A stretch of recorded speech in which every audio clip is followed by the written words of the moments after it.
ఈ 13 years of జర్నీలోనే ఎప్పుడైనా చూసారా వేళ్ళు ఇరిగిపోయిన వాళ్ళని, లేకపోతే కిందన పడిపోయి స్పైనల్ కార్డ్ దెబ్బతిన్న వాళ్ళని, ఇలాంటి వాళ్ళని? విన్నాను. ఎంతోమంది కథలు విన్నాను. అంటే నేను చిన్న చిన్న యాక్సిడెంట్స్ చూశాను నా కళ్ళతోటి. నాకు అసలే రక్తము అవన్నీ చూడడం అంటే కొంచెం భయము. కానీ కొందరు స్టోరీస్ ఎలా ఉంటాయంటే వాళ్ళు కొన్ని ట్రైనింగ్ ఎంత తీసుకున్నా కానీ సడన్గా ఎప్పుడైనా ఒక పాయిజనస్ గ్యాస్ వాళ్ళు ఒక ఎన్క్లోజ్ స్పేస్కి వెళ్తారు. అనుకోకుండా ఒక గ్యాస్ లీక్ అయిపోద్ది. అతను మీద ఉంటాడు, స్పృహ తప్పి కింద పడిపోతాడు. అది ఇంకొకరు ఏం చేస్తారంటే అయ్యో పడిపోయాడు, నా ఫ్రెండ్ పడిపోయాడు అని చెప్పి ఇంకొకరు అదే తప్పు చేసి మళ్ళీ అక్కడ గ్యాస్ ఉండడం వల్లే అతను పడిపోయాడు, వీడేమో అతని ప్రాణాలు కాపాడాలని చెప్పి ఇతను కూడా వెళ్ళి అతను పడిపోతాడు. అలా కాకుండా మాకు ఎలా ట్రైనింగ్ ఇస్తారంటే ఒకటి పడిపోతే ఎక్కువ ఆరాటపడి వెళ్ళకు, నువ్వు మళ్ళీ అంత ప్రొటెక్షన్ తీసుకొని ఏదైతే SCBA సెట్ అని ఒకటి ఉంటుంది అదంతా వేసుకొని మేము మళ్ళీ అతన్ని ఎత్తుకొని వచ్చి ఒక స్ట్రెచ్చర్ మీద వచ్చి హాస్పిటల్లో వేసి ఫస్ట్ ఎయిడ్ చేసి అవన్నీ చేస్తామన్నమాట. సో ఎన్నో కేసెస్ ఉంటాయి, ఇలా యాక్సిడెంట్స్ అవుతాయి, వాటన్నిటికీ మాకు ట్రైనింగ్ ఇస్తారు.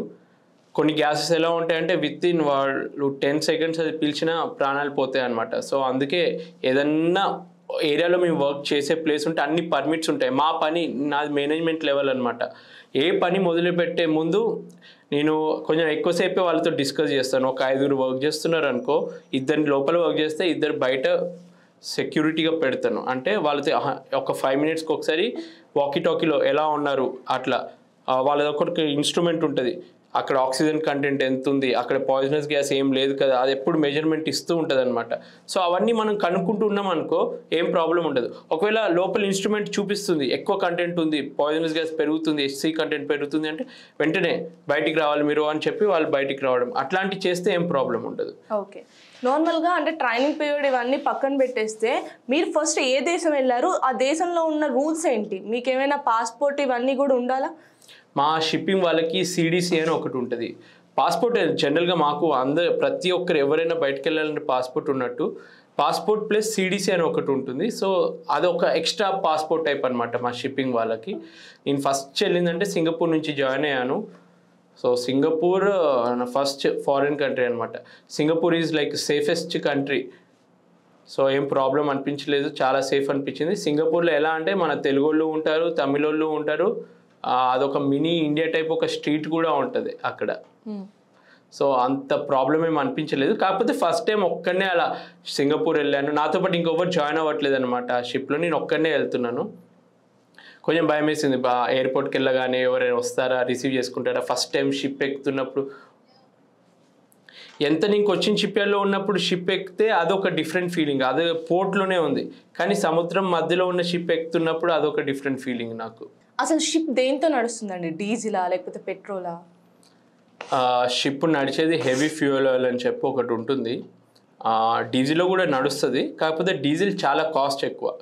సో అది లిమిటెడ్, కొన్ని పోర్ట్లో ఓన్లీ డీజిల్ తోటి నడవాలి అని కొన్ని పోర్ట్స్ ఉంటాయి, అక్కడి వరకు మాత్రమే అది యూజ్ చేస్తాము. మిగిలింది ఎంత అంటే ఈ HFO అనేది ఏంటంటే హెవీ ఫ్యూయల్ ఆయిల్. ఇప్పుడు ఒక క్రూడ్ ఆయిల్ ఉంటుంది, మన భూమి నుంచి మనం ఎక్స్ట్రాక్ట్ చేసిన క్రూడ్ ఆయిల్లో దాని అంతా ఒక పెద్ద ఫనల్ టైప్ ఒకటి ఉంటుంది అనమాట. అన్ని అవసరమైనవి అన్నీ, ఒక పెట్రోలు, డీజిలు, ల్యూబ్ ఆయిల్, ఇలాంటివన్నీ మనం కిరోసిన్, ఇవన్నీ మనకు పనికొచ్చేటి అన్నీ దాని నుంచి ఎక్స్ట్రాక్ట్ చేస్తాం. లాస్ట్కి ఒక గట్టి ఆయిల్ ఒకటి మిగిలిపోద్ది అనమాట, బ్లాక్గా ఉంటుంది, అది మేము యూజ్ చేస్తాం. దాని తర్వాత అది కూడా తీసిన తర్వాత మిగిలిపోద్ది చూడు, మనం డాంబర్ రోడ్లు వేస్తామని అంటారు చూడు, అది దాంతో వేస్తారనమాట. మన రోడ్లు వేస్తున్నాం చూడు మనము, తార్ రోడ్లు అంటారు చూడు, అది దాంతో వేస్తాం. సో దాని ముందున్న ప్రోడక్ట్ ఏదైతే గట్టిగా ఉండే లిక్విడ్ ఉంటుందో దాంతో మా షిప్ నడుస్తుంది. ఓకే, ఎంత మైలేజ్ ఇస్తుందండి అది నార్మల్గా? మైలేజ్ అంటే ఇప్పుడు మామూలు చిన్న ఇంజన్ అంటే మనము చెప్పొచ్చు మైలేజ్ గురించి. ఇప్పుడు ఇంజన్ ఎంత ఉంటుంది అంటే ఒక 5 ఫ్లోర్ బిల్డింగ్ అంత పెద్ద ఇంజన్ ఉంటుంది. సో పర్ డే ఒక 40 టన్స్ ఆఫ్ హెవీ ఫ్యూయల్. ఈ మైలేజ్ అనేది ఎలా అంటే అది వెళ్ళే స్పీడ్ని బట్టి, ఆ షిప్ ఉన్న సైజ్ని బట్టి డిపెండ్ అయి ఉంటుంది. సో అప్రాక్సిమేట్ ఒక 50 టన్స్ కన్జ్యూమ్ అవుతుంది. 50 టన్స్ అంటే 50 × 1000 లీటర్స్. ఒక 1000 లీటర్స్ అనుకున్నాం అనుకో, ఒక టన్ 1000 లీటర్స్, 50,000 లీటర్స్ HFO యూజ్ అవుతుంది ఒక రోజుకి. సో నార్మల్గా ఇది మైలేజ్ కానీ, ఇప్పుడు ప్యాసింజర్ షిప్స్ ఉంటాయి, మన కార్గో షిప్స్ ఉంటాయి, వీరన్నిటికీ డిఫరెన్స్ ఉంటుందా? ప్యాసింజర్ షిప్స్ పర్పస్ ఏంటి, కొంచెం స్పీడ్ పెంచుకొని వెళ్తాయి అవి ఒక డెస్టినేషన్ నుంచి ఇంకో డెస్టినేషన్కి వెళ్ళడానికి. ప్యాసింజర్ షిప్స్ మెయిన్ పర్పస్ ఏంటంటే వాళ్ళని ప్యాసింజర్స్ని సంతోషపెట్టడం. మా షిప్ పర్పస్ ఓన్లీ గూడ్స్ని తీసుకెళ్ళడం. ఓకే.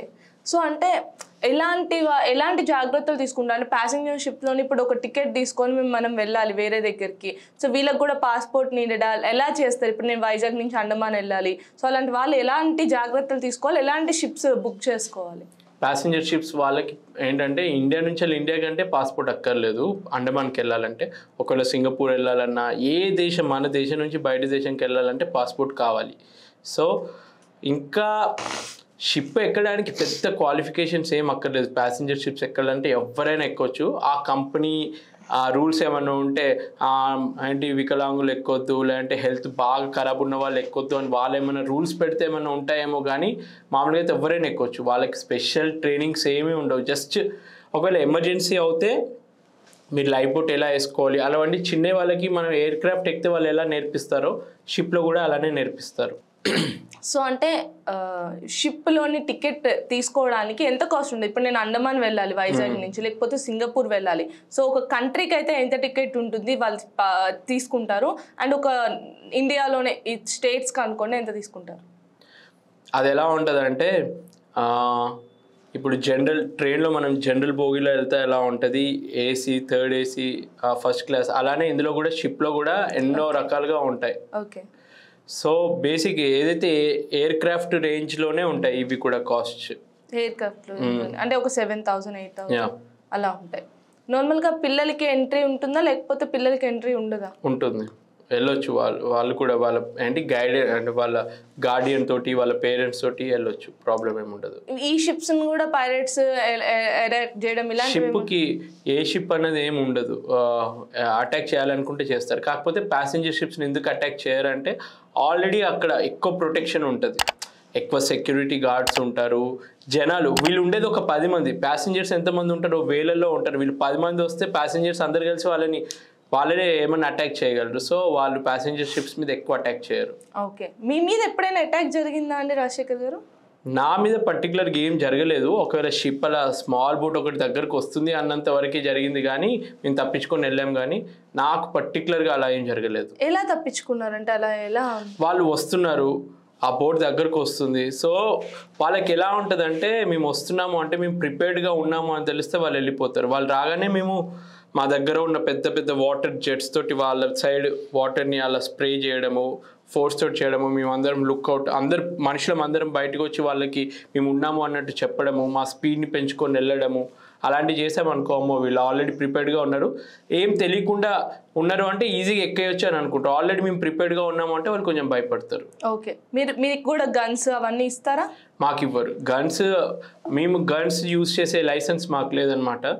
షిప్లో గార్డ్స్ వస్తారు, సెక్యూరిటీ గార్డ్స్, వాళ్ళు గన్స్ ఉంటాయి వాళ్ళ దగ్గర, వాళ్ళకి ఆ రైట్ ఉంటుంది. సో అంటే మీ మీద అటాక్ జరుగుతున్నప్పుడు మీరు సెల్ఫ్ డిఫెన్స్ చేసుకోవచ్చా నార్మల్గా ఎవరైనా సరే? మా దగ్గర గన్ ఏమి ఉండదు.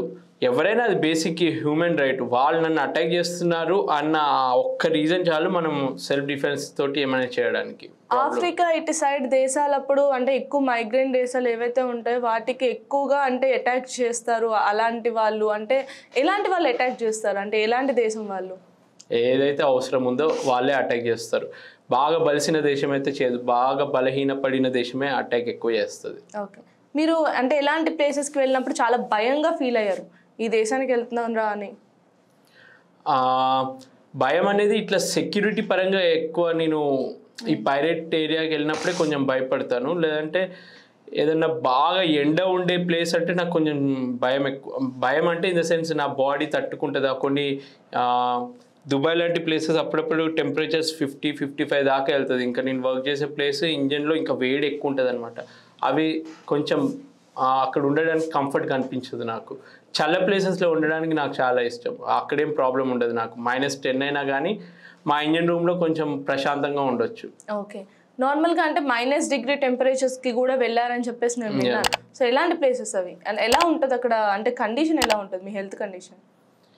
హెల్త్ కండిషన్ మనం అంత వెల్ ప్రొటెక్టెడ్గా అంత కోల్డ్ వేర్ వేసుకుంటే ఏం ప్రాబ్లం ఉండదు, తట్టుకుంటాం మనం, ఏం ప్రాబ్లం ఉండదు. అలా ఇప్పుడు మనం కొందరికి మనకి ఆశ, మన హైదరాబాద్లో పొరపాటున ఎక్కడైనా మంచు పడింది అంటే మనం ఎంత ఎక్సైటింగ్గా ఫీల్ అవుతాం. నాకు అలాంటి ఎక్సైటింగ్ ఫీలింగ్ ఉంటుంది అలాంటి ప్లేసెస్కి వెళ్తే. ఓకే. సో అంటే ఆ ప్లేసెస్కి డిఫరెన్స్ ఉంటుందా? అంటే ఇలా స్లోగా వెళ్ళాలి ఇక్కడ షిప్, లేకపోతే మంచు కట్టేయడం కానీ, ఇప్పుడు సముద్రంలో ఉంటారు కదా మీరు, కొంచెం అంటే సీ పోర్ట్కి వచ్చేస్తూ ఉన్నప్పుడు మంచు గడ్డలు కట్టేయడము అలాంటి ఇబ్బందులు ఎప్పుడైనా ఫేస్ చేశారా అలాంటి ప్లేసెస్లో? అలాంటి ప్లేసెస్కి ఫస్ట్ ఆఫ్ ఆల్ ఆ షిప్, ఆ క్లాస్ ఐస్ క్లాస్ షిప్ అయితేనే అలాంటి ప్లేసెస్కి వెళ్తుంది. ఒకవేళ అలాంటి ప్లేసెస్కి వెళ్ళాము, పొరపాటున ఐస్ కొంచెం ఫామ్ అయింది అని అంటే ఆబ్వియస్గా ఆ షిప్ షేప్ అలా ఉంటుంది అనమాట. ఐస్ని బ్రేక్ చేసుకుంటూ వెళ్తుంది. చిన్న ఐస్ అయితే ఏం ప్రాబ్లం ఉండదు, పెద్ద అయితే ఆ రూట్ని ఎంచుకోవు మ్యాక్సిమం షిప్స్. ఎంచుకోరు మీరు.